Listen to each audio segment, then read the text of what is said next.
You got very hungry when you did not eat enough in Paris because all the bakery shops had such good things in the windows, and people ate outside at tables on the sidewalk so that you saw and smelled the food. When you had given up journalism and were writing nothing that anyone in America would buy, you could always go into the Luxembourg Museum, and all the paintings were sharpened and clearer and more beautiful if you were belly empty, hollow hungry. I learned to understand Cézanne much better and to see truly how he made landscapes when I was hungry. I used to wonder if he were hungry too when he painted, but I thought possibly it was only he had forgotten to eat. It was one of those unsound but illuminating thoughts you have when you have been sleepless or hungry. Later I thought Cézanne was probably hungry in a different way. Ho-ri-o, ho-ri-o, ho-ri-o, ho. Hello and welcome once again to the Spouter-Inn. I'm Chris. And I'm Suzanne. And this time we are looking at Ernest Hemingway's memoir, A Moveable Feast. And it is delicious. It has a lot of feasting in it, a lot of eating, a lot of cafes that you pop into for a bit of a meal and a drink or two, and maybe you see someone or maybe you are seen, but mostly you get to eat something sustaining in interwar Paris. And things seem to smell especially good and look especially vivid and so on. I always think, I remember when we first talked about doing this book in a food cluster, you were like, really? And I think you were like, oh, so we'll talk about food as metaphor. I'm like, no, there's a ton of food in this book, and lovingly described. It's true. I was surprised rereading it that there was so much food in this. And I wonder if my thoughts of it being a kind of metaphor are accurate at all. I mean, what else is he feasting on? I guess the people and the ambience in the city in a way, but really it just seems to be about the food. Yeah. Well, I've been thinking about this actually the last couple of days rereading it. I read this book the first time way back when, like I was quite a young person the first time I read it. And I read it pretty frequently. Like I'm really fond of it. It's I think I would say it's one of my favorite books. And I was thinking about this. I was like, why is all that food stuff in there? And I think there's two reasons. One is that he talks a lot about being hungry. I mean, that's something we featured in the opening passage, right? And so food is especially delicious and especially wonderful and smells good and tastes good right when you're hungry. So that's part of it. But the other thing is that related to that, it's deeply about embodiment, like being in your body. And this is something we might end up talking about throughout the whole food cluster that we're doing, all of these works. There's something about talking about food that allows you to talk about the fact of being in a body in a very special way. Well, we'll get to that a bit more in a moment, but I think it is worth pointing out again that this is the beginning of our cluster of 3 books on food. I've mentioned to a few people that we were looking at this book in a food context, and they were surprised. Yeah. They thought, oh, that's a really interesting angle to do on it, and it'll be really curious to see what we end up seeing when we're reading these books for their food. It'd be interesting, too, to see if there's a kind of a counter theme that emerges. We've talked about this in the past when we've chosen a theme for a cluster and we've done, a few books. There's often I don't know what you call it, like a counterpoint or something. There's some other theme that turns out to also be running through them. So like when we did the oceanic, the watery cluster, time emerged as a really important counterpoint theme. So I wonder if there'll be a counterpoint theme for these as well. Yes. I also have to say, this is a book that I first read when I was fairly young as well. Yeah. And I read it mostly because I was interested in learning more about the big figures of modernism, all the famous people who were in Paris in the 1920s, like Gertrude Stein, like James Joyce, like F. Scott Fitzgerald, etc. I was a big fan of several of those writers, and I wasn't a big fan of Hemingway necessarily. I'd read a few of his books for classrooms and maybe poked my head into a few on my own, but mostly bounced off them. But this book I did enjoy, and part of it was just the kind of access and the amount of frankness in a way. Yeah, he's pretty brutally blunt. He's very blunt, and now it seems a bit more calculatedly blunt, but nevertheless, it is very, very upfront. So that's another interesting feature of the book. That's neat. I kind of got to him through modernism as well, but in an odd kind of way. Like I wasn't systematically reading about modernist writers in the way you were, but I had run across Gertrude Stein. It was like I was in college, and I really liked her writing. And she talked about Hemingway, and I'd kind of heard of Hemingway, and I'd run into one of his books before. I don't remember what it was, and read a little bit. And then I got interested in him again because of Stein. And so when I was reading his prose and coming to like it, it was with a real keen awareness of how much he had learned from her. So I didn't come at it exactly through a systematic reading of modernist writers or interest in modernist writers, but through Stein specifically. I certainly wouldn't want to claim that I was being systematic when I was in college No. reading that fun, but it was very much because I'd heard, oh, you get behind the scenes information about some of these people. So that was exciting. Yeah, in that way, it's a little bit like a counterpart to, remember we did the episode on the autobiography of Alice B. Toklas by Gertrude Stein. And there, too, there were a lot of interesting things to say about the book, but there was also this intensely vivid portrait of all of the people they had known in that period of their lives, including Hemingway himself, right? So it's a neat little kind of counterpart to that book.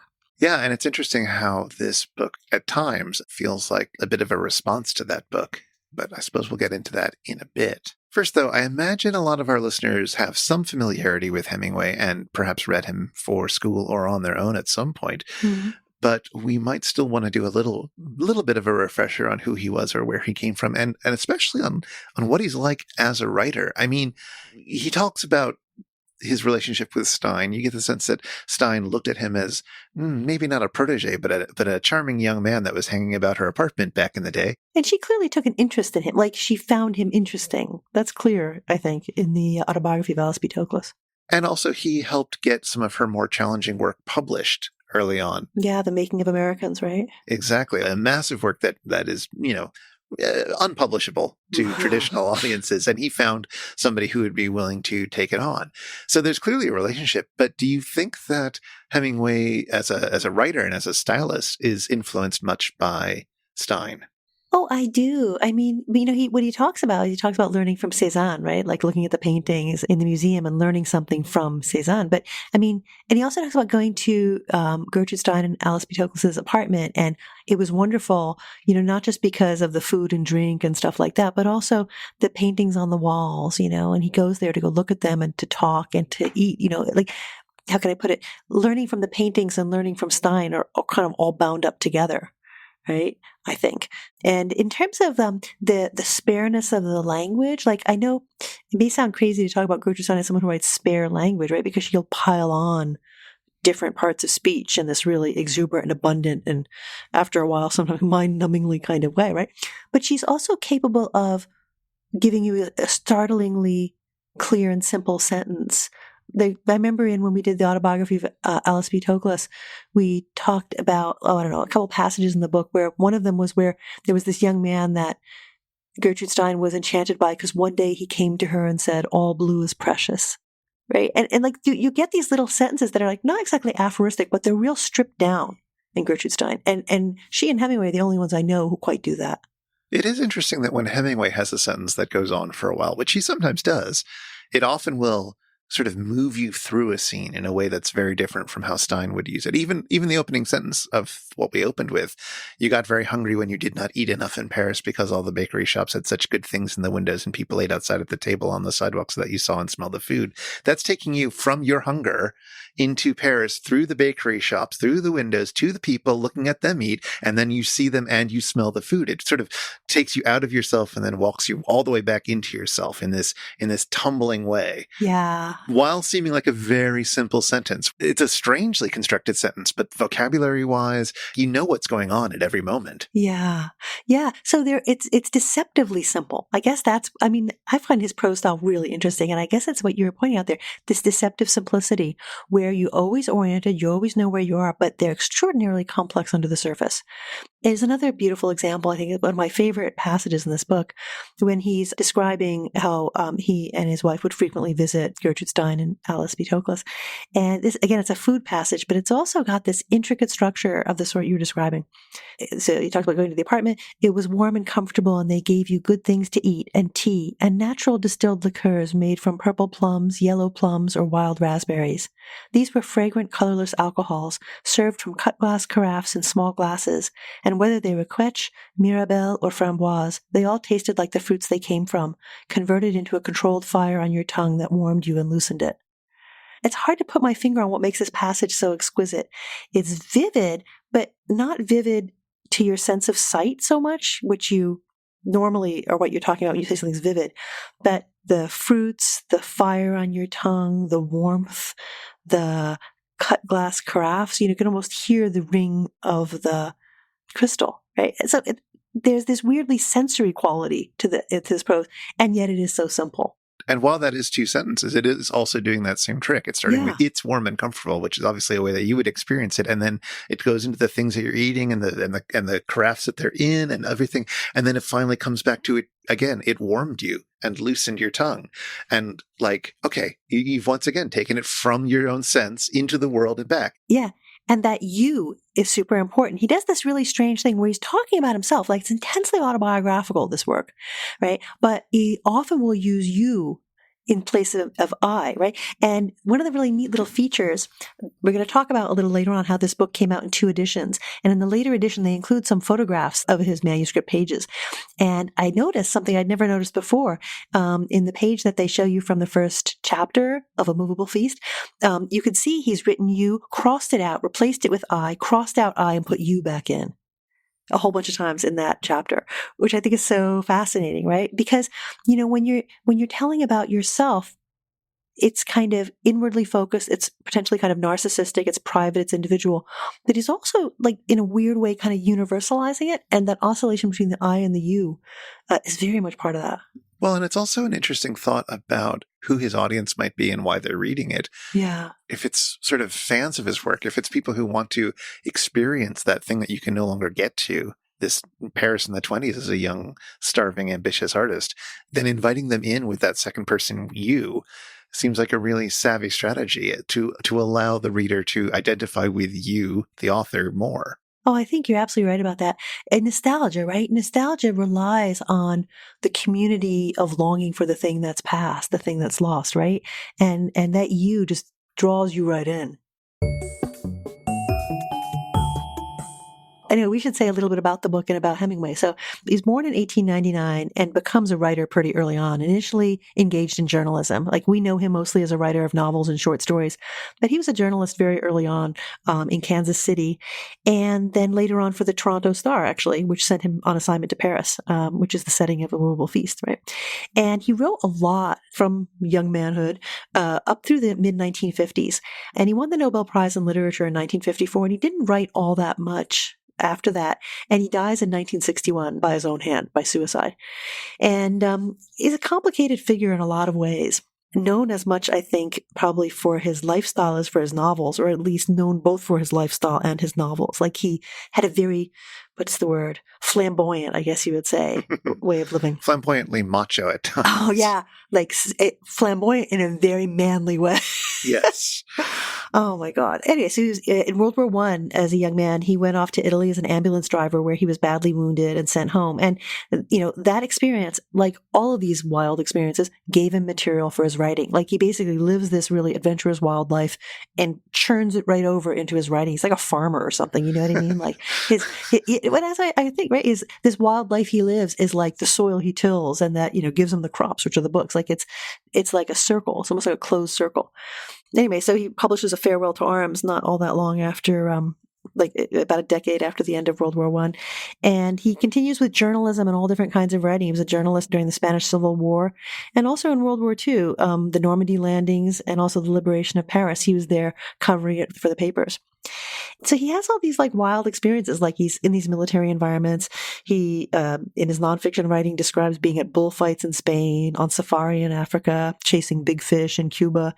And so there's like this, like, I can only call it a kind of, this sounds very negative, but it's kind of a toxic masculinity. And I don't know if this is right or not, but it kind of consumes him. You get the sense in A Moveable Feast that he's regretful, not just about the passage of time and the loss of a time that he wishes he could have held on to longer, but also this sense of like not just your life, but your strength and your capability slipping through your fingers.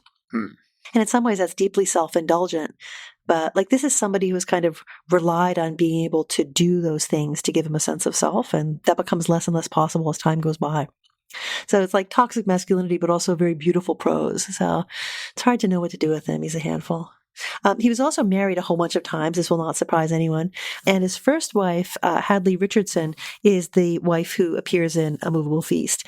His third wife, Martha Gellhorn, was actually super interesting because she was also a journalist. She was really a very fabulous journalist. She'd be neat to return to at some point. And then his fourth wife was the one who was still with him when he died. So that's pretty much the story of his life. And Moveable Feast is something that he writes very late in life. He's written it, if I remember correctly, as short sketches, right? Well, it's a little more complicated than that, maybe. So A Moveable Feast is a memoir. There's not really a plot to it. It's more like 20 semi-independent stories from his life in Paris between 1921 and 1926, as he's establishing his writing career, as he's got his first wife, as they have their first child, and as he's meeting and networking with the literati of Paris, including Stein and Joyce and Fitzgerald and all those people. So he assembles it at the end of his life and he's editing it and so forth. But it was in the late 50s that he recovered some of these diaries, 30 years or so after writing them and after having lost them. So he's going through them and then reworking them into the material that becomes this book. Yeah. And he's well on his way into making it, but he passes and the finishing touches are done by his wife, his final wife, Mary, who made some editorial interventions. But by and large, I believe the understanding is that she did more or less keep the book as he had intended it, maybe removing a few things for personal reasons. And there's two editions of it, right? There's the one that came out in 1964. Right. And then there's a more recent 2009. Yeah.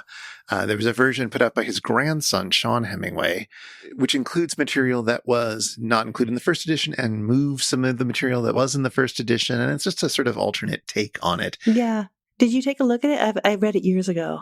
I didn't have a chance to. And my sense was that the critical consensus was that this is nice enough to have, but that the first edition is still the one that we're gonna work on. Yeah, I totally agree with that. It hangs together much more interestingly. The revised one, he's kind of rearranged the order a little bit and pulled out some things that he's put as additional Paris sketches, and like you said, you're right, there's no plot as such, but there is a sense of anticipation that builds. Yes. In the 1964 edition, because you're aware, you know where things are going in the sense that things are not going to end well. They're constantly talking about how happy they are and like, oh, let's knock wood. Let's like always try to keep doing this. And you're like, oh, this is not going to, this is not going to be a permanent state of happiness, right? This is a temporary kind of paradise, right? Exactly. And also you get foreshadowing of this particular devastating thing that's going to happen.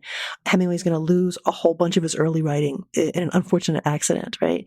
And there's like a few little teasers of that at different points. What's interesting about it is he doesn't give you an in-depth account of it, I think partly because it's his wife's fault. Right. She's going to surprise him, so she's brought his stories along with her so that he can work on them when he's down there at this place they like to stay. And the bag is stolen when she's on the platform. And Hemingway's obviously completely freaked out enough so that he goes back to check on the carbons because the wife is like, I can't possibly have brought the carbons. I'm sure I didn't bring the carbon copies. So he goes back to Paris to go check. And she had brought them, like they're gone, right? So we don't have a whole lot of his early writing, which is, I guess, part of what contributed to his sort of mythos, right? Because you don't have the, crappier early work. But yeah, there's got to be a lot of blame floating around that. Yeah. The other climactic event that happens, I mean, the 20 pieces are in roughly chronological order. And in the final piece, it includes details about his affair with the woman who would become, shortly after the period of the book is over, Mrs. Hemingway too. Yeah. Which he expresses some regret about having done that in this chapter, from many, many decades later. But yeah, the sense that they are always saying, oh, we shall forever be happy together. Oh, aren't we lovely? And it's like, you're like, oh no. Yeah, but he's like that as well. He's like, oh, if we should have knocked wood, we forgot to knock wood. Therefore, This isn't going to turn out to be true. If only we'd known. Yeah. And again, it's a remarkably subtle book. We were talking about how he kind of draws the reader in, as the you did this, you did that, right? And so you imaginatively are drawn into two different time frames of reference. You're drawn into that distant past, right, in Paris when they were young and hungry, right? So you become kind of emotionally or in a sensory way, you're brought into that moment. But you're also brought into the moment of regret where he is looking back sadly at that time which is gone, right? So you're drawn in twice, so to speak, which I think is really subtle. I'm thinking about some of the food passages that I find incredibly beautiful in here and thinking about why I find them beautiful. A lot of times, as we said already, they're not just about the deliciousness of food, but the sating of hunger. And the hunger magnifies the deliciousness of the food, right? So this is in a chapter that's called Hunger Was Good Discipline, right? So it kind of gives you a sense of what the theme is, right? So he's in one of these cafes, right? He's got a little bit of money to spend, right? When the waiter asked if I wanted beer, I asked for a distingué, the big glass mug that held a liter, and for potato salad. The beer was very cold and wonderful to drink. The pommes à l'huile were firm and marinated, and the olive oil delicious. I ground black pepper over the potatoes and moistened the bread in the olive oil. After the first heavy draught of beer, I drank and ate very slowly. When the pommes à l'huile were gone, I ordered another serving and a cervelas. This was a sausage like a heavy, wide Frankfurter split into two and covered with a special mustard sauce. I mopped up all the oil and all of the sauce with bread and drank the beer slowly until it began to lose its coldness, and then I finished it and ordered a demi and watched it drawn. It seemed colder than the distingué, and I drank half of it. So it's just facts, right? It's just like I ordered this food, I ate this food, I used my bread to sop it up. Like, it's just fact. But it's so sensory. The beer is cold. The potatoes are firm. There's these mopping up things, mopping up the oil with the bread. The other drink is less cold. It's strangely tactile, like sensory. I find that just hypnotizing. It's interesting that you expressed a lot of that through the adjectives that he's using, because sort of which he uses so abstemiously, right? Well, that's his reputation, right? And yet, as I was reading this, and especially noticing the food passages, it was like, no, there's adjectives all over the place here. Well, they're facty adjectives, right? That's the thing, right? He's not going to give you adjectives that embellish or add on to what people are doing or what the action is or what people are thinking. Like, this prose is quite spare in most places in these chapters, but the food passages kind of give way to these factual descriptions of heat and cold and wetness and dryness and sweetness and tartness, which I find strange. I think he also uses very simple adjectives. Very simple. Good. Good is used as an adjective so frequently. Have you noticed this? Yeah. And it's like a heavy, wide Frankfurter. Mm-hmm. These are mostly not Latinate, and they're certainly not rare adjectives. One or two syllables mostly, right? Yeah, exactly. Mm-hmm. So I guess that adds to it. That makes it feel like it's very physical or tactile. Yeah. There's another example. I won't read the whole thing, but it's spectacularly beautiful. When they're off in the mountains, and he's talking about the food they eat when they're down in Austria, right? So it's quite different from the food in Paris. This is not just about food in Paris. This is about food in general, right? Sometimes for dinner, there would be jugged hare with a rich red wine sauce, and sometimes venison with chestnut sauce. Later on, he says, there was breakfast of fresh bread or toast with delicious fruit preserves and big bowls of coffee, fresh eggs and good ham if you wanted it. I mean, all those monosyllables, fresh eggs and good ham. What is good ham? Like, right? You know what I mean? It's deceptive. It's also like a menu. Yeah. And it is a bit Steinian, don't you think? I mean, remember we were talking about the autobiography of Alice P. Toklas, and we were talking about the way that Stein uses language in an almost listy kind of way sometimes. Oh, sure. And when we're talking a little bit about some of our other work, like Tender Buttons. Exactly. Which has a whole section on food. Yeah. Remember the potatoes? Roast potatoes 4. I can't forget that. Right? I mean, it's not crazy to say that there's like some features of Hemingway's prose I think he's really learning stuff from her. Or maybe they're just sharing in a certain environment where they're thinking about these kinds of things along the same lines. But I think the food descriptions here are very much in that space. Yeah. So he talks about food in this very sensual way. He talks about distinctions amongst food and the food that you eat. It starts with a chapter that talks about tourists going to this terrible cafe and having overpriced bad food. And he goes to this quiet place and enjoys a simple but delightful meal and takes a lot of sustenance from it. And he gets along really well with the waiters. Exactly. So he's the sort of person who cares about waiters. This comes up a few times. And he's the sort of person who cares about food.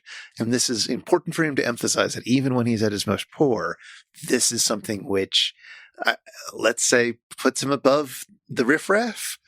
Like, it does seem like he's drawing, I don't want to say class distinctions, but value distinctions between himself and other people by focusing on his attention and his care for food, for the sensuality of food. That's an interesting point. I think it's a really striking way to begin the book, and I think he doesn't ever let it go. Yeah, no, that's true. And even as it changes over time, like you said, he'll have, you could tell that he's doing better with his writing in terms of, income, because he's able to eat in other restaurants or able to order a little bit more lavishly. He was having discussions with his wife, Hadley, and you could see how much money they have is inflecting what restaurant they can go to, or whether they need to pack their food to take with them when they're going to the races, or whether they're going to eat food out or whatever. Exactly. And this is tied also to how he's doing in his literary career, because, of course, there's one restaurant in particular where he spies the Joyces eating, James Joyce and family eating every night. And it's a very nice restaurant and very expensive. And it is a splurge for them one time to actually go and eat there after they've been to the races and won a bit of money. And yet later it becomes something that they can do more habitually. Mm-hmm. And so they're not only able to eat better food, but they're just in the physical places where successful writers like Joyce get to eat. Yeah. So what restaurant you can go to becomes in a way almost a metaphor for where you're going, right? And who you are. Yeah. I have to let a cat out. Hang on a second. Okay. There's also a passage where he meets Sylvia Beach, who is the woman who ran Shakespeare and Company, an English language bookshop right by the Seine. It still exists, still worth checking out if you're in the neighborhood. I actually passed it in the summer. Oh, yeah? Yeah. I would have taken a picture, but I didn't have my phone. Oh, it is a really great place. And she was very supportive of writers, and, writers sometimes stayed at the bookshop and she would be able to lend money to them and so forth. And Hemingway takes advantage of this and is able to use the sort of library that she runs and is able to borrow money from her very often. And that helps him survive the lean years. Well, it's a bookstore, right? But except it is used as a library by the struggling writers, including Hemingway. She'll let them borrow books, even though, and she'll let them pick up their mail there and stuff like that, their American mail and things like that. But at one point early on, she's asking, where do you and your wife live? And he tells her, and she's like, there's not a lot of good places to eat around there. Mm-hmm. And she recognizes this. And this is one of the reasons why he likes her. I mean, not only is she lending him books and giving him money, but she also recognizes the importance of having good food around you and knows that in that neighborhood, there aren't a lot of good places, knows where the nearest decent place is, and makes up for this by inviting him and his wife to come and eat at their place. Yeah. So this is another moment where sort of literary appreciation, Sylvia Beach's excellence is reflected in her fondness for and her appreciation of food. Yeah. No, that's a really neat point. It would be easy to imagine that, because cafes are such an important thing in this book, that the food descriptions are all about the food you eat in cafes and restaurants. And there is a lot of that. But it's also, it's like the social glue to a lot of these really important relationships. Like you're bringing out the ways in which the relationship with Sylvia Beach is mediated that way. And that passage we looked at before with the delicious clear liqueurs, right, that he has at Gertrude Stein's place, right? Like the fact that they have delicious things to eat and drink at their house tells you something about the kind of social glue that brings them together. And when he's interacting with other people, whether it's in cafes or other kinds of settings, like when he's with Scott Fitzgerald and they're, on this really kind of horrifying road trip together, eating delicious picnic lunches of chicken from Lyon and things like this. Or when he and Hadley are off in the mountains in Austria and they're eating these delicious Austrian foods, right? The jugged hare and venison and so on. Food is a kind of a social glue or an interpersonal kind of glue in all these different physical environments. It's what makes vivid and makes bodily these interactions, I think. It's also a testing ground sometimes for how good you are. What do you mean? So, for example, in the passage you talked about with Fitzgerald, Mm-hmm. Fitzgerald does not care about the waitstaff. No, he's really bad that way. Well, or at least this is how Hemingway's presenting him, and it's probably true. Yeah. But yeah, he just does not care. He explicitly does not care about him. He is, in fact, the sort of person who does not care about the plight of waiters. Mm-hmm. There is another story about when Hemingway is at his own local cafe. It's very small. Not a lot of writers go there, it looks like. But Ford Madox Ford, who is another big deal person, who is in fact the person who published Stein's unpublishable Making of Americans. Ford Madox Ford comes in and he's just awful. The entire point of this chapter is how terrible Ford Madox Ford is. I know. So also bad. Clueless. Like he doesn't remember a thing more than like 2 minutes, right? Exactly. And so he orders a drink. The finalo. The waiter brings the drink. Uh-huh. And then he claims that is not what he ordered. No, but Hemingway's like, no, don't worry. I'll drink it. I'll take that one. Exactly. And part of Ford's awfulness and incompetence is his awfulness and incompetence with the waiters. Yeah, his inability that's right. to even remember what he ordered for food and his inability to treat that responsibly. That ties in with his other failings. Yeah. No, that's exactly right. And what's kind of neat is there's a flip side of that kind of story in one of the other chapters. I'm just looking really quickly to see which one it is. The two waiters are really unhappy because they're going to have to get rid of their mustaches because the management of the cafe is changing. Do you remember which chapter that is? Yes, that happens shortly before the Scott Fitzgerald. It's in the chapter about Evan Shipman. Oh, yeah, here it is. Shipman, who is a poet, it meets him at that same cafe where he'd met with Ford before. And the cafe is now going to be taken over by new owners who want to Americanize everything. And they're going to make the waiters shave off their mustaches. Yeah, Hemingway, he's told us, he says, Jean has had a mustache all his life. That's a dragoon's mustache. He served in a cavalry regiment. The other guy says he's going to have to cut it off, right? So they're horrified at this, right? But no, what's neat about it is that Evan Shipman, this guy, right, is very attentive to the waiters the way that Hemingway is too. And at the end, Hemingway is expressing, unhappiness about this whole situation to one of the two waiters who's working after they had to shave their mustaches off. And Hemingway says, "Oh, please take my greeting to this guy, the other waiter. Tell him I asked for him." Of course, Andre said. And then Hemingway says, "Please give him Mr. Shipman's greeting too." And Andre says, "Mr. Shipman is with him. They are gardening together." Yes. And it's a beautiful end, right? Because we had heard earlier that sometimes he'd go out and do the gardening with this guy. So this is somebody who is even more attentive than Hemingway himself to, a friendly relationship with the waitstaff, right? So he's kind of the anti-Fitzgerald. Well, there's another great scene with Fitzgerald. There's a sort of ridiculous chapter, which is all about Fitzgerald's anxiety about his penis. Yeah. Now, to preface that, the chapters on Fitzgerald, there's actually a few chapters on Fitzgerald, and they're incredibly interesting in all different ways, right? Partly they're just really interesting in a gossipy kind of stuff about Fitzgerald. They're also really interesting because when Hemingway is expressing all kinds of concerns for and interest in Fitzgerald's welfare as a writer and how he wants to try to help him and how talented Fitzgerald is, you get a sense that he's almost talking about himself too. Like there's this weird kind of mirroring going on there. And then also he's continuously trash talking Fitzgerald's wife Zelda in ways we might talk about. And it's quite misogynistic. And that's interesting and worth talking about. So by the time we get to the infamous chapter about Fitzgerald's penis, we've been with them together for quite some period of time. It's quite a chapter. Yeah. Hemingway is very intent on portraying Zelda as crazy and destructive. Mm-hmm. Fitzgerald has never slept with anybody except his wife Zelda. And so Fitzgerald is anxious about whether his penis is adequate for the task. Wait. You have the passage there? I do. I just have to read it. Needless to say, food plays an important role here. They go to lunch. They have this delicious lunch. Then finally, when we were eating the cherry tart and had a last carafe of wine, he said, "I never slept with anyone except Zelda." Hemingway, "No, I didn't. I thought I had told you." "No, you told me a lot of things, but not that. That is what I have to ask you about." "Good, go on." "Zelda said that the way I was built, I could never make any woman happy, and that was what had upset her originally. She said it was a matter of measurements. I have never felt the same since she said that, and I have to know truly." "Come out to the office," I said. "Where is the office?" "Le water," I said. And so they go pee, and Hemingway is able, they come back to the and then he can put him straight, as it were. Lordy. Yeah, and so, you're fine, you're normal. And it's and eventually that's well, it doesn't even matter what you'd see in that state. Oh, man. That's not ready safe. Also, but anyway. have you looked at the statues in the museum? Yeah, so they go to the museum and then look at a bunch of statues.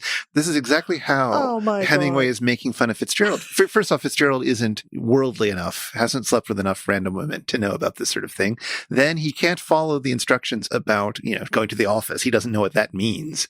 He's also made what looks like to Hemingway a mistake of not being able to talk about it until after they've eaten the meal. So he's treating it, as Hemingway says, like a business lunch where you eat the entire meal first and then you get down to business.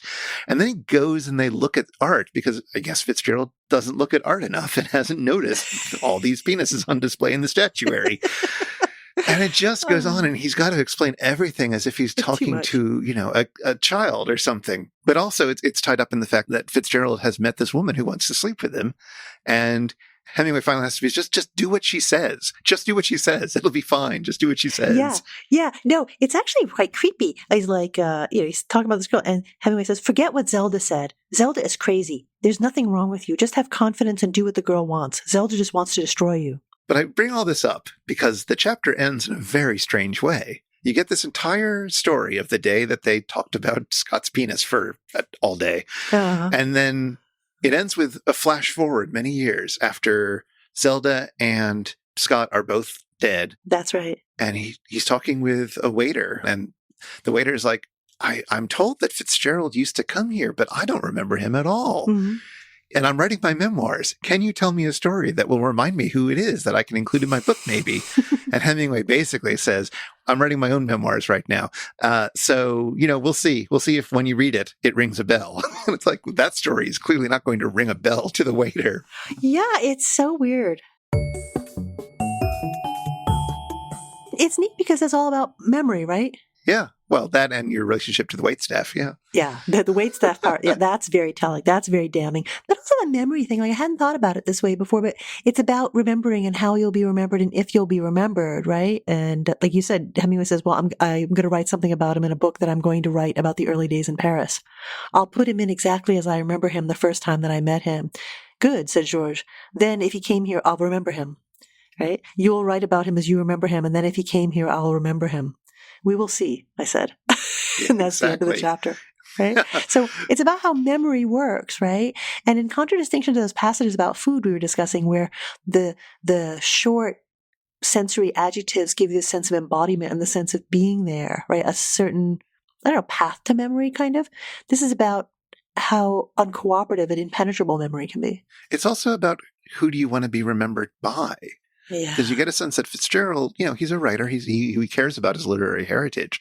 But the people that he thinks count are not the waiters. That's right. And there's a sense in which Hemingway wants to be remembered by, quote unquote, average, everyday people like waiters, who he takes to be as real a person as anyone else. Whereas Fitzgerald thinks of them as the staff and not really the sort of people that he cares about reading his books or remembering who he is. Mm-hmm, mm-hmm. Yeah, and I think that's right. That's certainly the impression you get from this passage. Then that may be entirely filtered through Hemingway's sensibilities, but that's definitely the picture he's giving us. Yeah. In these Fitzgerald passages, this is also the place where we talk the most in depth about alcohol. Yeah, which is very much so. Maybe not quite food, but obviously it's related. Well, it is. It's very much related because alcohol kind of functions both as a thing that intoxicates and as a thing that nourishes. Like, so in that passage, like I read a little bit earlier about the distingué, this big beer, it's very much a part of the meal, right? It's nourishing. And, we were talking before about food being kind of a social glue between people and establishing this kind of social network that brings people together. That's one of the things that's wrong with Fitzgerald is that, like, he doesn't, like, he'll eat food, but he doesn't really have the same kind of relationship to food. And alcohol, it's an intoxicant for him, right? It's not like a nourishment almost like it is for Hemingway. But above all, the social glue that food is manifests itself in the relationship between Hemingway and his wife. Have you noticed this? I found it so fascinating looking back at it, reading for it today, how much it's not just that he talks about food all the time. She's the only other person who talks about food. Do you notice this? And it's super interesting. So there's this one really long passage in the 6th chapter. She says, do you remember us having fruit cup at Biffy's in the Galleria with Capri and fresh peaches and wild strawberries and a tall glass pitcher with ice? And then later on in the same passage, she's talking about other things they had. She says, the Cézanne wine was even better. Do you remember how Mrs. Gangovich cooked the trout au bleu when we got back to the chalet? They were such wonderful trout, Tatey, and we drank the Cézanne wine and ate out on the porch with the mountainside dropping off below and we could look across the lake. And then later on, he says, I wondered how much of what we had felt on the bridge was just hunger. I asked my wife and she said, I don't know, Tatey. There are so many sorts of hunger. In the spring there are more. But that's gone now. Memory is hunger. I was being stupid and looking in the window and seeing the tornadoes being served. I knew I was hungry in a simple way. It's a really long, complicated passage, and it's really worth looking at closely. It's partly about actual food because they're talking about being hungry and what they're actually going to eat. There's beef tornadoes. It's a kind of a steak, right, that they're going to have. And they're talking about actual physical, in your body hunger. But they're also talking about other kinds of hunger and other kinds of longing and remembering. Right? Hadley is talking about food they've eaten together in the past. So in that conversation, it's so complicated, right? It's so deceptively simple and yet so complicated. In that conversation that Hemingway is recounting nostalgically, Hadley is remembering a time when they were eating this very delicious food in this other place, and her description of the food takes them back from this moment already in the past to a more distant past. And she seems to have an understanding of the the metaphor of hunger and the metaphor of food in a way that he, in that past in Paris, doesn't really even understand. Like she understands it, he doesn't understand it. So the temporality of that passage is so complicated and I think very beautiful. So I have two thoughts. One of them is to come back to Fitzgerald for a moment. Fitzgerald and Zelda are not connected through food. They're connected through alcohol. And specifically, they are both, in their ways, alcoholics. But occasionally, Fitzgerald manages to give it up for writing time in order to work on his next masterpiece, which is what Hemingway wants him to be able to do because he gets distracted by alcohol. But when the Fitzgeralds are being sober, that means Zelda has nothing to do, and she is cut off from her social circles because they involve alcohol. And so she gets bored and she tries to convince Scott to come and drink up again and so that they can go out again. And eventually he will fall for this. Because he loves his wife and doesn't want to see her be bored, I guess. But Hemingway doesn't seem to think of it that way. Yeah, just to be clear, this is Hemingway's take on what's going on there, right? And there's other accounts of that life that look really different, right? Yeah, absolutely. This is all very much Hemingway's interpretation.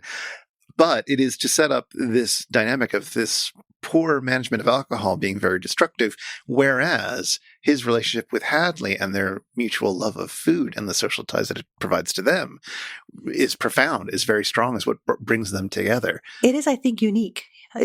Like around food, his relationship, like it sounds so trivial, but like his relationship with Hadley is deeply intertwined with the account of food in this book. Like the deepest affective ties involve that deeply embodied sense of hunger and thirst and drinking and eating and being satisfied and pleasure. But I want to connect that also to the thing that she says in that passage that you read out, which is that memory is hunger. And I think a lot of this book is sort of obviously a look back at the life he was living in the 20s and the excitement of being young and ambitious and starving in this fascinating place and meeting all these fascinating people. And obviously there's a bit of nostalgia for that. But also the book is very much a nostalgia for his first wife. It is. Is it for her? Is it for the person he was when he was with her? I don't even know exactly what it is that he's longing for. Well, fair enough. But it is deeply, I think, in his mind, intertwined with his first marriage. Whether it is specifically about her or whether it's about who he was or however you want to put that, that seems to be the important thing that's going on, sometimes very quietly and in the background. But woven throughout all of this is how well their relationship was functioning at that time, how he foolishly destroyed it by having an affair and how much he regrets it. And in fact, one of the things that was suppressed was a sort of apology letter that did not get included in the first edition of the book, but I believe is in the more recent revised edition. Yeah, it's in the very back. Yeah, where he's like, I'm sorry. And there's a sense that that is hanging over the entire act of remembering this time period. And therefore, through all the food. Yeah, there's regret.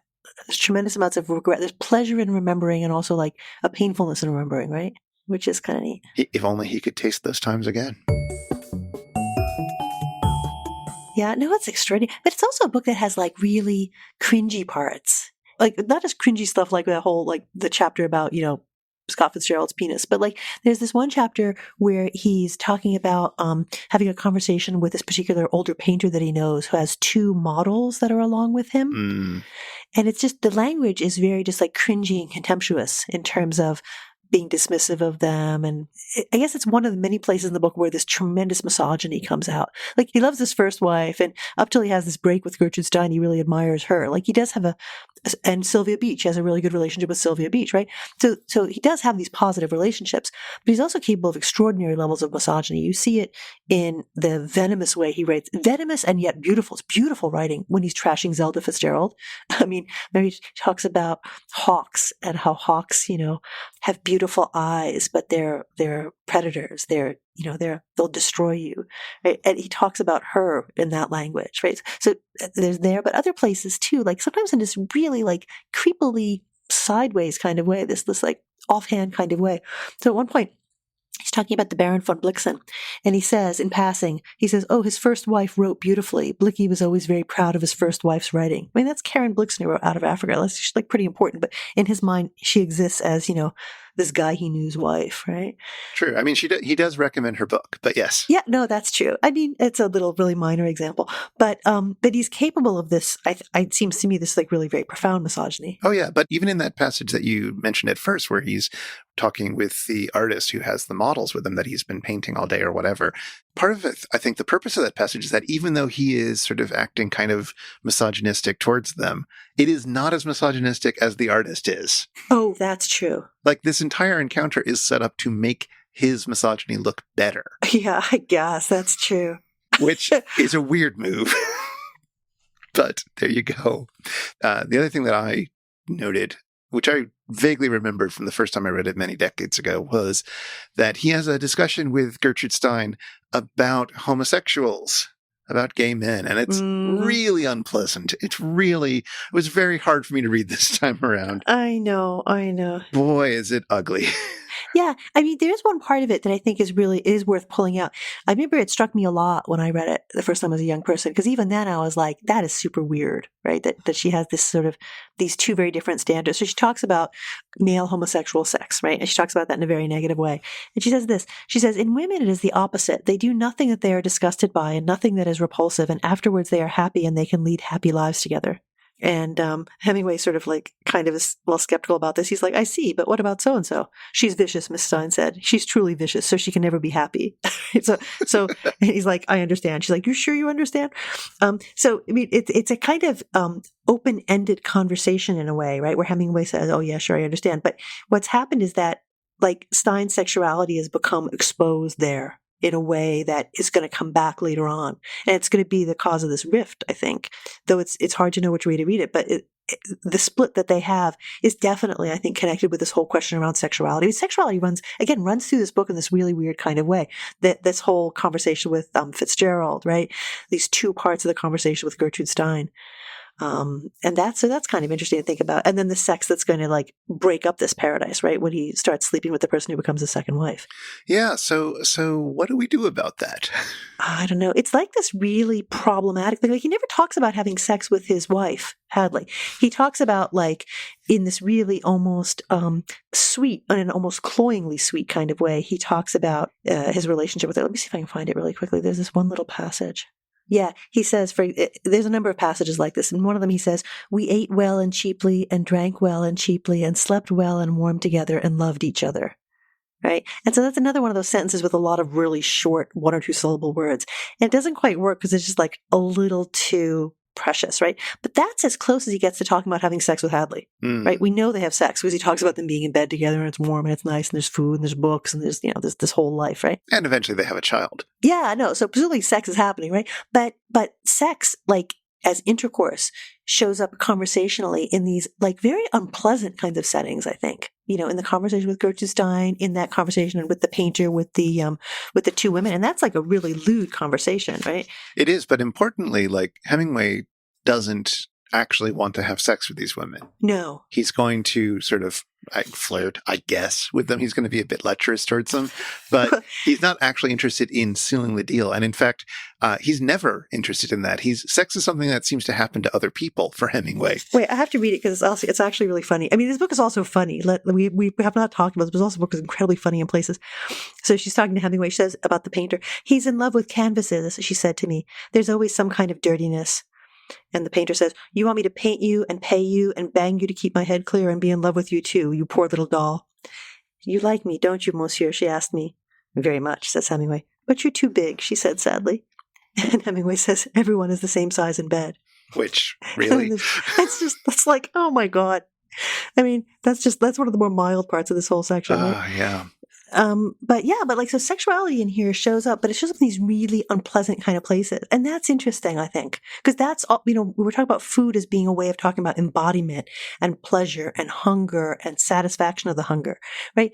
It like really lines up with sex, right? But when he talks about sex, it's very negative. It's either dismissive or negative, I think. But food takes the place of that in a way, or it's a unproblematic way in which to take pleasure in the body, what the body can do. Well, and I know that especially his misogyny and some of the other more problematic aspects of Hemingway the person and his texts have been a real stumbling block for people who otherwise quite enjoy his work. Yeah, I struggle with this a little bit because I really love his prose style. And in this book above all, like I've said before, this is one of my favorite books. So I got a huge amount of pleasure out of it. But then I'll read these passages that are really misogynistic or troublesome, and it's frustrating. It's hard to know what to do with that, right? Like you could think of other kinds of examples. Like, for example, I really like Tarantino as a director. Right, I love his movies. Some of them are like among my very favorite movies. But A, they're incredibly violent, and B, you could definitely make the case that both the treatment of women on the screen in terms of how they're depicted is deeply problematic, and then also there's we know certain things about the ways in which he's handled women in his movies, especially Uma Thurman, that can tell us that he's been quite unethical in some ways, right? So it's deeply problematic. But I really love those movies. So like, how do you manage that? Another example is like, and this maybe sounds a little bit crazy, but there's this one early Beatles song, which is this really great song I always really loved from when I was a teenager. It's called Run for Your Life. Do you know this song? Oh, yes. Oh, yes. It is a great and terrifying song.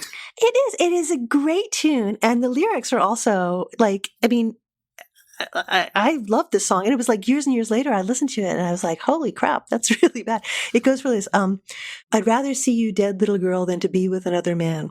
You better keep your head, little girl, or I won't know where I am. You better run for your life if you can, little girl. Hide your head in the sand, little girl. Catch you with another man. That's the end, little girl. Yep. I mean, in so many ways, that's bad, right? But it's wonderful and awful. It is awful. It's a really interesting dynamic, let's say. Like, it's a really interesting position to be singing the song from, especially in the context of the Beatles songs, which aren't usually quite so aggressive in that way. But then again, like, Lennon was somebody who beat his wife. Lennon was terrible with other women. It's not like if he's playing a character, it's a thinly veiled one. Mm-hmm. And so it can be really tricky to sort of bang your head along with this bopper with these lyrics that are just a little bit too upsetting. Yeah. And so I find it very difficult to know what to do with that.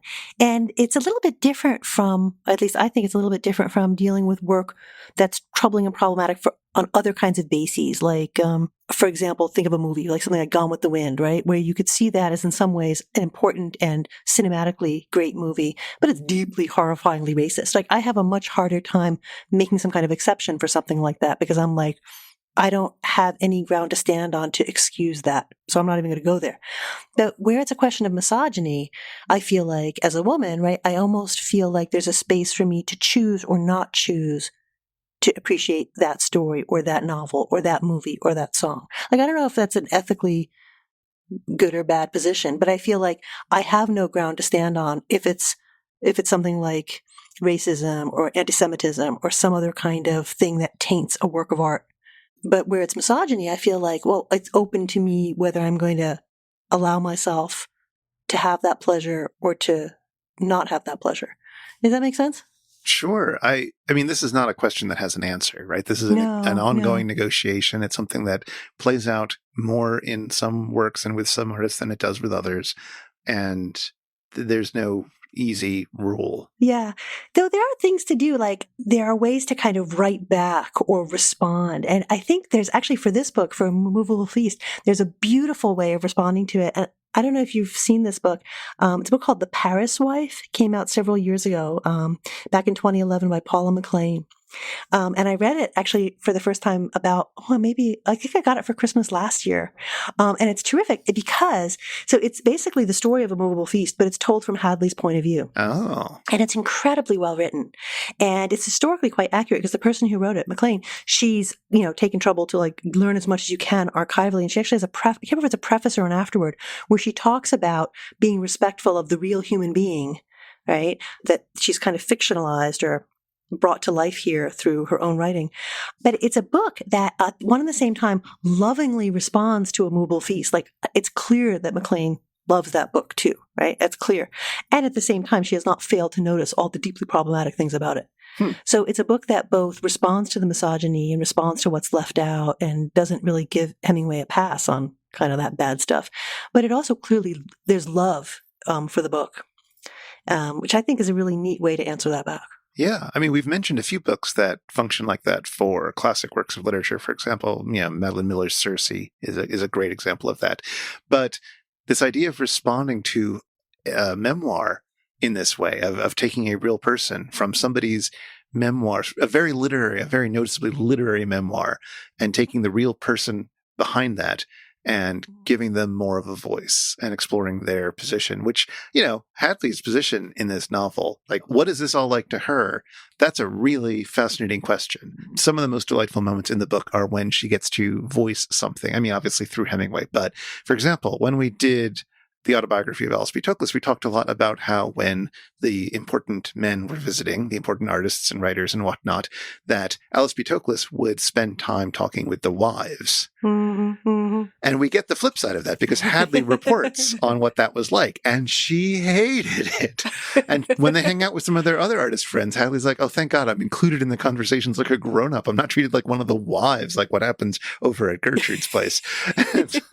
And it's just such a great moment to hear more about that and to hear things from her perspective. And she sounds like an interesting person. Absolutely. So yeah, I will check out this book.